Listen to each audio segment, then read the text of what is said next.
As an example, let's take a country that has accumulated a lot of debt, and they owe the World Bank or one of these organizations money. And they come back and say, well, you know, we need a new water system in one of our cities. For example, Bolivia did this with Cochabamba. We need a new water system. And the IMF at this point steps in and says, well, you've got a lot of debt, and somehow we've got to restructure things. We've got to implement some policies that'll rationalize this process. And so, yes, Cochabamba needs a new water system or better management. So what you need to do is privatize it, because obviously the current system isn't working. And so the deal is struck that there may be some money invested into that system if privatization occurs. And the privatization is rigged. You know, it's going to be one of our companies that's going to own it. In the case of Cochabamba, it was Bechtel, or a subsidiary of Bechtel. And they went in and developed the water system and restructured the whole thing in Cochabamba. And suddenly water became extremely expensive for the poor people. They couldn't afford it, and they rebelled against it. And they were very, very upset and rebelled against it. And eventually, Bechtel was forced to leave. But it didn't stop there, because Bechtel now says, well, you know, we've got lost profits. We expected to go in there and make certain profits. Now, legally, the United States and Bolivia do not have an agreement that allows a U.S. corporation to sue. So Bechtel used a subsidiary in one of its European countries, one of its own subsidiaries, that does have such an agreement, and went in and sued Bolivia for lost profits that they hoped to realize and weren't able to because they had to leave under protest. And this suit went on for a while. After Morales was elected president of Bolivia, Bechtel dropped the suit and basically went away. But I think that example tells an awful lot, because we set this thing up so that we put a country deep into debt. They come and look for something more. They need water, they need sewage, they need all kinds of things like this really for the poor people. And the IMF then steps in and sets the guidelines. And it sets what it calls conditionalities. And one of the conditionalities in this case, and in many, is to privatize, to turn the thing over to one of our companies. And that just perpetuates the system. And in the case of Bolivia, the Bolivians rebelled. And they elected a president who then was a real threat to the corporatocracy, and so Bechtel dropped the suit. If somebody else had been elected president of Bolivia, Bechtel, I'm sure, would have stayed in there with their lawsuit and probably would have eventually won it and gotten paid damages by Bolivia, but it didn't happen that way.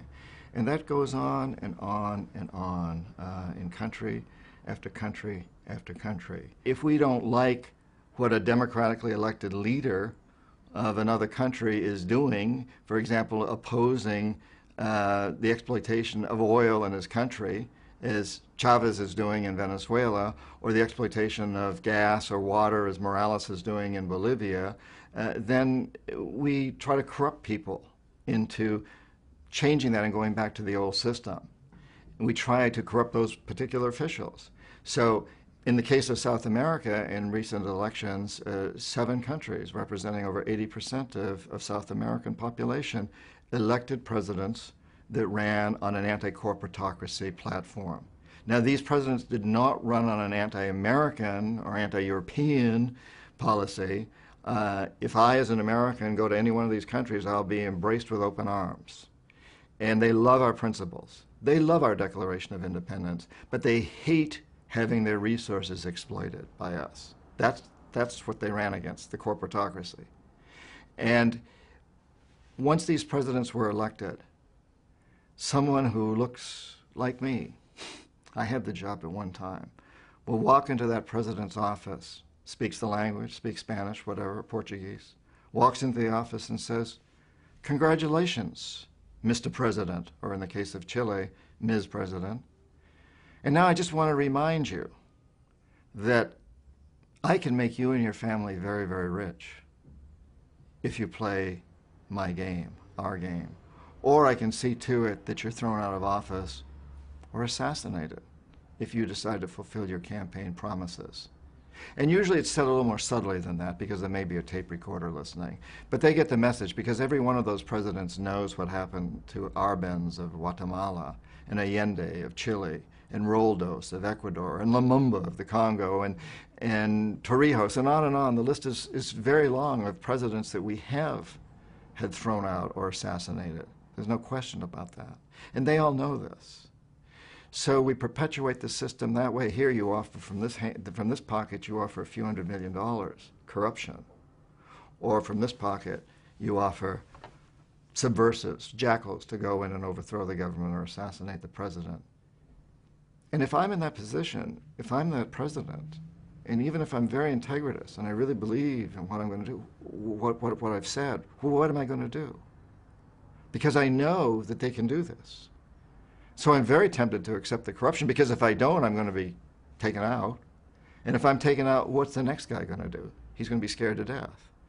And so, yes, there are a lot of very corrupt officials, but who's doing the corrupting? We're doing the corrupting in most cases. And I talked about this on a presidential level, but it happens all the way down through the ranks. It happens at every governmental level, and it happens in the corporations in those countries, and it happens throughout the whole system. So if the corporatocracy does not like what's going on in Nigeria or Botswana or Thailand or any other country, they go in and they send people like me and they send economic hitmen in and we try to corrupt the system. We offer the bribe and at the same time the threat. And if the leader doesn't buy, then in fact we do send in what we call the jackals, and they overthrow the government or they assassinate the leader. And this has happened time and time and time again. In Iran under Mossadegh, you know, we overthrew a leader, a democratically elected leader, because he wanted to get more of the oil profits from Iranian oil to go to the Iranian people. We did the same thing in Iraq under Qasem, who was a very popular president of Iraq and decided that he wanted to get more of the profits from Iraqi oil to go to the Iraqi people, not to the foreign companies. So we decided he had to go, he had to be assassinated. We sent an assassination team in the early 60s. It was headed by a young man at the time who failed and got wounded in the process and had to flee the country. That was Saddam Hussein. He was our hired assassin. He failed, so the CIA went in directly and had Qasem publicly executed on Iraqi television and put Saddam's family in power. We've done this time after time after time. Usually the economic hitmen are successful, so we don't need to send in the jackals. But on those occasions when we're not successful, as for me, I failed with Omar Torrijos in Panama and Jaime Roldos in Ecuador. And so the jackals were sent in and assassinated these men. On the very few instances when neither the economic hitmen nor the jackals are successful, then and only then do we send in the military. And this is what happened in Iraq. You know, the economic hitmen were unable to bring Saddam Hussein around. The jackals were unable to take him out. He had very loyal guards and he had look-alike doubles, so it was difficult to take him out. And so we sent in the military. And the first time we sent in the military, we could have certainly taken Saddam out at that point, but we didn't want to. He was the type of strong man that the corporatocracy loves. He could keep the Iranians in their borders and keep the Kurds under control and keep pumping oil to us. And we figured that in '91, when we took his military out, that we had sufficiently chastised him that now he would come around. And he didn't. When the economic hitmen went back in the '90s, he still refused, and the jackals weren't able to take him out then again. So this time we sent in the military, and we did take him out, and the rest is history.